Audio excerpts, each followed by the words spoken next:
Reserve bank ने 19 मई को लोगों से अनुरोध किया था कि वे 2000 रुपए के नोट्स को बैंकों में जमा करा दे या इन्हें एक्सचेंज करा ले।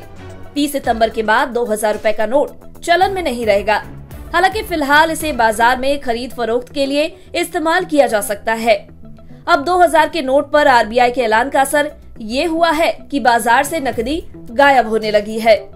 दूसरी ओर बैंकों को इसका फायदा हुआ है और उनके पास नकदी की इफरात हो गई है और आंकड़े इस बात की अब तस्दीक कर रहे हैं।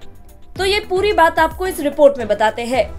रिजर्व बैंक के 2000 रुपए के नोटों को बैंकों में जमा कराने या एक्सचेंज करने के ऐलान के एक हफ्ते बाद करेंसी इन सर्कुलेशन में बड़ी गिरावट आई है। एक हफ्ते में बाजार में मौजूद नकदी में 36,492 करोड़ रुपए की कमी आई है। अब आप सोचेंगे कि ये पैसा आखिर गया कहाँ?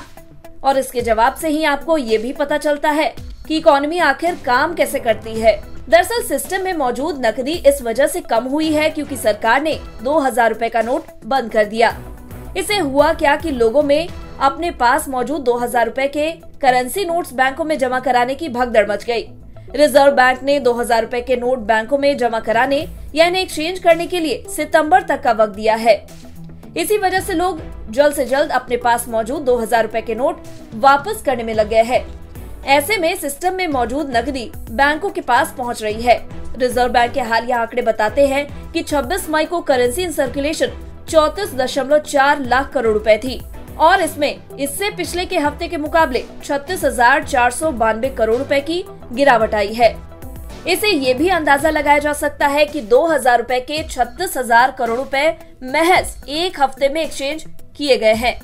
रिजर्व बैंक ने 2000 रुपए के नोट एक्सचेंज करने या बैंकों में जमा कराने के लिए 23 मई से 30 सितंबर के बीच का वक्त दिया है।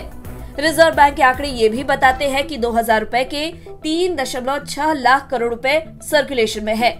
बैंकों में जमा होने वाले 2000 रुपए के नोटों में सबसे बड़ा हिस्सा एसबीआई के पास पहुंच रहा है।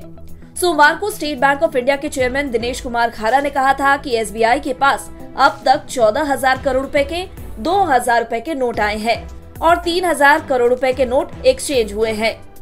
2000 के नोट बैंकों में वापस पहुंचने का फायदा बैंकों को हो रहा है। इसका असर ये हुआ है कि बैंकों के पास नकदी की इफरात हो गई है। बैंकिंग सिस्टम में सरप्लस लिक्विडिटी 1 लाख करोड़ रुपए के लेवल को पार कर गई है। इससे बैंकों को दूसरा फायदा ये हुआ है कि मनी मार्केट रेट्स नीचे आए हैं और इकोनॉमी में बोरोइंग कॉस्ट यानी उधारी की लागत घटी है।